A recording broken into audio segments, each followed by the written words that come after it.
محمد بن سلمان کے تحت لگتا ہے کہ اس پورے الحمدللہ نکل گئے، نکل رہے ہیں. جی. تو ان دو چیزوں پہ روشنی ڈالی. میں سمجھتا ہوں کہ محمد بن سلمان سے ہمارے اختلافات اپنی جگہ، لیکن وہ سعودی عرب کے لیے نعمت ہے بندہ. اچھا جی، اس لیے کہ دنیا میں یہ جو سنی شیعہ کنفلکٹ کا آغاز ہے وہ سعودیہ سے ہی ہوتا ہے. یہ باقی سارے ملک ان سے مستعار لیتے ہیں، ظاہر ہے کہ پیسہ کھلا رہے ہیں نا وہ سب کو، ہمیں بھی کھلاتے ہیں. ہمیں 2 ہی ملکوں نے کھلایا سب سے زیادہ، ایک امریکہ اور دوسرا سعودیہ. تو ظاہر ہے کہ ان کی پالیسیز یہاں پہ اثر انداز ہوتی ہیں. ان کا صلح کرنا اب ان شاء اللہ تعالیٰ دنیا میں امن لے کے آئے گا. لیکن جن لوگوں کے دماغ زیادہ خراب ہو چکے ہیں وہ تو ریورس نہیں ہو سکتے. وہ ظاہر ہے آپ کو پتا ہے کئی مانسٹر اتنے ہوتے ہیں کہ جو اپنے خالق کے اوپر بھی چڑھ دوڑتے ہیں. ٹھیک ہے نا، جس طرح ابھی ایک مانسٹر ہے جو اپنے خالق کے اوپر چڑھ دوڑا ہے. ٹھیک ہے، نام لیے بغیر وہ آپ کو پتا چل جائے گا. تو اس کا تو کوئی علاج نہیں ہوتا. لیکن اوور آل اس وقت جو کچھ محمد بن سلمان کر رہے ہیں، چند باتوں پہ ہمیں اختلاف ہے، لیکن اوور آل یہ جو ان کی پالیسی ہے نا، ایران کے ساتھ دوستی کر لی ہے، ہاں یہ بہت زبردست ہے. دنیا میں امن آئے گا جس کی وجہ سے ہم تو چاہتے ہیں دنیا رہنے کے قابل ہو.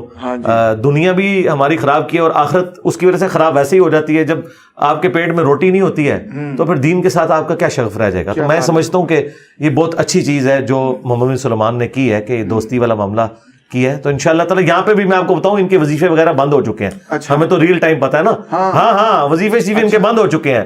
ان کا اب ڈنگ نکل چکا ہے، اس لیے اب ان کی وہ تمکنت نہیں رہی ہے. ہاں یہ جو اہل حدیث فرقے کے اور دیوبند کے اندر ایک تمکنت تھی نا پیسے کی بنیاد پہ، اس نے سب کے چندے وغیرہ بند کر دیا. ہاں یہ اپنے بلبوتے کے اوپر آ گیا. ہاں جی بالکل.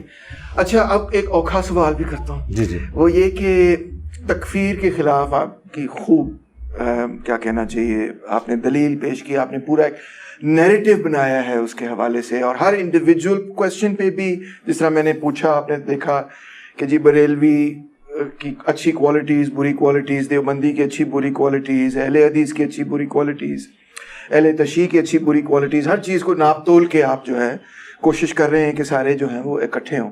مگر ایک کویسچن پہ آپ کی بھی ہارڈ لائن ہے. جی اور وہ ہے غلام احمد پرویز کے حوالے سے. میں نے فیصل وڑائچ کے ساتھ جو آپ نے شو کیا تھا اس پہ آپ نے کہا کہ نہیں یہ کافر ہیں کیونکہ یہ منکر حدیث ہیں، تو لہٰذا میں ان کو سمجھتا ہوں کہ یہ کافر ہیں. اس پر کچھ روشنی ڈالیے کہ پھر یہ وہی تکفیری گفتگو. میں نے بائی نیم تو کافر نہیں کہا جی. اچھا ہاں میں نے غلام پرویز کو بائی نیم تو کافر نہیں کہا. میں نے ان پرنسپل قرآن و سنت کی روشنی میں جو معاملات بنتے ہیں اس کے اوپر بات کی تھی کہ جو شخص قرآن کی عربی لنگوسٹک کے ساتھ غداری کرتے ہوئے جو بات اللہ نے نہیں کہی اس کو قرآن بتا کے لوگوں کو بتا رہا ہے تو یہ عقیدہ کفر کے اوپر مبنی ہے. میں نے کبھی بھی بائی نیم کسی کو مینشن نہیں کیا سوائے ایک قادیانی فرقے کے، لیکن ان کی بھی میں پرسیکیوشن کے خلاف ہوں. ٹھیک ہے، چونکہ وہ ایک بنیادی عقیدہ تھا اس کے اوپر میں نے بات کی. غلام پرویز کو کبھی بھی میں نے کافر نہیں کہا. میں نے جنرل بات کی تھی کہ جو قرآن کو بگاڑ کے اس اعتبار سے پیش کرتے ہیں وہ کافر ہوں گے. باقی اگر اکا دکا جگہ کے اوپر غلطی لگی ہوئی ہے تو دیکھیں غلام احمد پرویز کو توحید کے معاملے میں تو غلطی نہیں لگی، وہ تو نہیں قبروں سے مانگتا. بالکل. دوسری طرف بریلوی مانگتے ہیں. ٹھیک ہے، میرے نزدیک تو عقیدہ شرکیہ ہے، لیکن میں نے کبھی نہیں کہا کہ بریلوی مشرک یا کافر ہیں. میں اس عقیدے کو کفر کہتا ہوں. اور اس میں صرف غلام پرویز نہیں ہے سنگل آؤٹ. ہاں میں بریلوی اور شیعہ کے اس عقیدے کو شرکیہ سمجھتا ہوں کہ کسی قبر سے جا کے وہ مانگے، اللہ سے مانگنا چاہیے. لیکن اگر آپ مجھے یہ کہیں کہ میں ان کو کیا سمجھتا ہوں، میں کہتا ہوں یہ ڈی ٹریک ہوئے میں انہیں بھی یہ بتاؤں گا کہ آپ کا یہ عقیدہ شرکیہ ہے، اس کی آپ اصلاح کریں. میں کافر ان کو نہیں کہوں گا کیونکہ یہ رائٹ میرے پاس نہیں. اس معاملے میں غامدی صاحب والی سوچ رکھتا ہوں. یہ رائٹ جو ہے یہ پیغمبر کے پاس ہے. ہاں جی ہمارے پاس رائٹ نہیں ہے، لیکن ہم بتائیں گے ضرور. یہ سوچ درست نہیں ہے اور یہ سوچ، اور پھر اس کی سینسٹیوٹی کو اتنا ہی بتائیں گے. دیکھیں توحید اسلام سے نکالے تو پیچھے کیا رہ جاتا ہے. تو اس کی سینسٹیوٹی ہے جس کی وجہ سے ایک بندہ کہتا ہے میں اللہ کو مانتا ہوں، رسول کو مانتا ہوں، ختم نبوت کو مانتا ہوں، لیکن میں آخرت کو نہیں مانتا. تو میں اسے کہوں گا تمہارا یہ عقیدہ کفریہ ہے. کیونکہ اسلام کے اندر یہ بنیادی عقائد ہے. یہ میں اس کو اصلاح تو کروں گا نا، لیکن بائی نیم میں کسی کو مینشن نہیں کروں گا. ابھی آپ کے سامنے ایک بندہ آیا ہے، وہ کہہ رہا ہے میں مسلمانوں کے گھر پیدا ہوں لیکن میں اسلام کو نہیں مانتا اور اللہ کو اور رسول کو نہیں مانتا، یا میں محمد صلی اللہ علیہ وسلم کو ایز اے انسان سمجھوں تو مجھے ٹائم ملے گا. میں نے کہا آپ ٹائم لیں جتنا مرضی، آپ کا رائٹ ہے. اور آپ نے انفیکٹ میں تو سمجھتا ہوں اس معاملے کو بہت ہی حساس طریقے سے مینیج کیا. جی الحمدللہ. اور that was quite eye opening for me. اچھی بات یہی ہے. اچھا تھینک یو, آپ نے یہ کلیریفائی کیا, اور اچھا امپورٹنٹ کلیریفیکیشن تھی, کیونکہ میرے ذہن میں بھی شاید کچھ مس انڈرسٹینڈنگ اس حوالے سے. نہیں, وہ گفتگو اتنی سینسٹیو تھی اور سخت انداز میں تھی کہ آپ نے جو رزلٹ نکالا یہ ہو سکتا ہے. یہ جو اب میں آپ کو باریکی بتا رہا ہوں نا, یہ باریکی کا آپ نے دیکھے تو اس میں صرف وہ سنگل آؤٹ نہیں ہو رہے. میں عقیدوں کو ضرور کہتا ہوں کہ یہ کفریہ ہے, یہ شرکیہ ہے, لیکن اس کا یہ مطلب نہیں کہ میں ویسے بھی جب بندہ بول رہا ہوتا ہے تو کچھ ایک آدھا لفظ آگے پیچھے کبھی کبھار بغیر. ابھی میں آپ کو بتاتا ہوں ریسنٹلی اب کیا ہوا ہے, یہ سویڈن کے اندر جو قرآن کی گستاخی کا واقعہ ہوا ہے, اس پہ میں نے ایک ورڈکٹ دی ہے کہ اس سے زیادہ گستاخ وہ علماء ہیں جو ممبر پہ جمعے کے دن چڑھ کے یہ کہتے ہیں قرآن ڈائریکٹ نہ پڑھنا گمراہ ہو جاؤ گے. یہ غداری کر رہے ہیں آپ کے دین کے ساتھ. کیوں نہ ڈائریکٹ پڑھیں یہ تو. اچھا ہاں, اب دیکھیں آپ کو یہ بات اچھی لگی نا, لیکن سارے علماء نے میرے خلاف فتویٰ دیا ویڈیوز کے اندر کہ جی اس نے ہمیں کافر کہہ دیا. میں نے ان کو کہا تھا کہ یہ وہ لوگ ہیں جو ہمارے ممبروں پہ غداری کر رہے ہیں ہمارے ساتھ آ کے.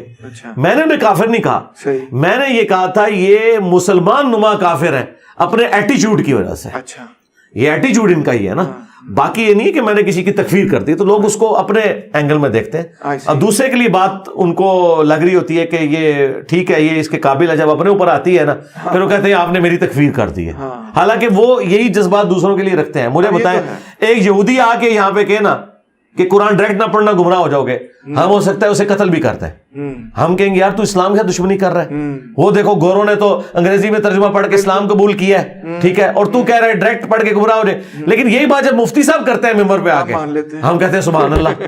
تو پھر میں نے یہ کہنا ہے نا کہ یار یہ آپ ہم سے دشمنی کر رہے ہو, غداری کر رہے ہو. اس کا یہ مطلب نہیں میں آپ کو کافر سمجھ رہا ہوں, مسلمان سمجھ کے آپ کو سمجھا رہا ہوں. رائٹ. اچھا, آپ نے سویڈن کا ذکر کیا, اس میں مجھے بڑی تعجب کی بات لگی. ایک تو آبویسلی جو قرآن کی بے حرمتی کی گئی اس کو ہم سب مسلمان جو ہے کنڈیم کرتے ہیں سختی سے, مگر سویڈن کی گورنمنٹ نے ایک اور عجیب و غریب فیصلہ دیا, اور وہ یہ دیا کہ بائبل مقدس اولڈ ٹیسٹمنٹ انہوں نے اجازت دی نعوذ باللہ کہ اس کو اسرائیلی ایمبیسی کے سامنے اگر کوئی جلانا چاہے, افسوس سے اور دکھ سے کہہ رہا ہوں اور معذرت سے کہہ رہا ہوں, تو ہم اس کو بھی اجازت دیں گے. وہ اب وہ بیلنس کر رہے ہیں نا اس کو, مگر یہ تو کوئی سینس نہیں, غلط ہے نا فریڈم آف ایکسپریشن کے نام کے اوپر. آپ یہ بات کر رہے ہیں, میں تو یہ کہتا ہوں کہ پاکستان میں کوئی کہ میں نے ڈاس کیپٹل کو آگ لگانی ہے تو میں تو اس کی بھی مخالفت کروں گا. آپ نے رد کرنا ہے علمی کریں, کسی کی کتاب کا اس طریقے سے آپ توہین والا معاملہ نہیں کر سکتے. وہ بھی گریٹ کتاب ہے.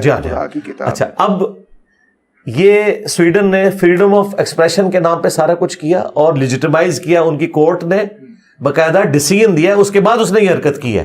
اس میں مجرم ان کی عدلیہ ہے, ان کے ادارے ہیں, وہ انڈیویجول تو بعد میں آتا ہے نا. اس نے جو کچھ کیا وہاں کے قانون کے مطابق ٹھیک کیا, لیکن یہ اصل میں مجرم وہ لوگ ہیں, تو وہ اب اسے بیلنس کر رہے ہیں. لیکن جب انہیں اس کی ہیٹ محسوس ہوئی ہے تو آپ دیکھیں یورپین یونین نے بھی کنڈیم کیا ہے, امریکہ نے بھی کنڈیم کیا ہے کہ یہ کوئی طریقہ نہیں ہے. ہاں, کیونکہ انہیں اندازہ ہوا کہ یہ آگ پھر جب لگی تو ظاہر ہے کہ جی پھیلتی چلی جائے گی. تو یہ جان بوجھ کے خود ہمارے جیسے جو لوگ ہیں ان کے جذبات کے ساتھ بھی یہ کھیل رہے ہیں نا. میں تو اس طریقے سے ایک سمجھ لیں لبرل مسلمان ہی ہوں نا, میں اتنا آرتھوڈاکس قسم کا نہیں ہوں جتنا یہ مولوی طبقہ ہے. لیکن میرے جیسے لوگ بھی جو نرمی کا رویہ رکھتے ہیں لوگوں کے ساتھ, وہ بھی سوچیں گے یار اتنی نرمی کہ اب انہوں نے یہ کرنا شروع کر دیا, تو اس سے فائدہ کوئی نہیں ہوا, ان کو نقصان ہی ہوا ہے. صحیح بات ہے, اس سے تو اور زیادہ فسادات جو ہیں. جی ہاں. اچھا علی بھائی, یہ بتائیں کہ میں نے جس طرح سے profit piece be upon him کی زندگی کو سمجھا ہے, ادنا سی کوشش کی ہے, تو آپ نے مجھے بتانا ہے کہ میں نے کیا غلطی کی ہے. اچھا. کیونکہ میں ان کا بڑا ایڈمائرر ہوں, اور میں ان سے انسپریشن بچپن سے ہی ہم لیتے رہے ہیں اور آج بھی لیتے ہیں. مگر میں ان کو آپ کہہ لیں کہ شاید تنقید کے نقطہ نظر سے آپ یہ کہیں یا کوئی اور کہے کہ یہ میں نے بڑی ان کی مارکسسٹ قسم کی انٹرپریٹیشن کی ہے. وہ تو میں نے پہلے ہی کہہ دیا آپ کو. اچھا, آپ نے مجھے بتانا ہے کہ میں تھوڑی سی ایکسپلینیشن آپ کے سامنے رکھتا ہوں, پھر آپ مجھے بتائیں کہ میں کوئی اس میں غلطی تو نہیں کر رہا ہوں. اچھا. کیونکہ میں اس طرح سے دیکھتا ہوں کہ جو حضرت موسیٰ علیہ السلام, حضرت عیسیٰ علیہ السلام, حضور پاک صلی اللہ علیہ وسلم, یہ جو پروفٹس کا جو ایک تسلسل تھا, انہوں نے ہمیشہ مظلوموں محکوموں کے لیے جدوجہد کی, اور اپنے زمانے کے فرعونوں کے خلاف, اپنے زمانے کے ایمپائرز کے خلاف, رومن ایمپائر کے خلاف, یا ساسنی ایمپائر کے خلاف, بیزنٹین ایمپائر کے خلاف, جو استعمال کرتے تھے عربوں کو, آپس میں لڑواتے تھے اپنی خاطر, اور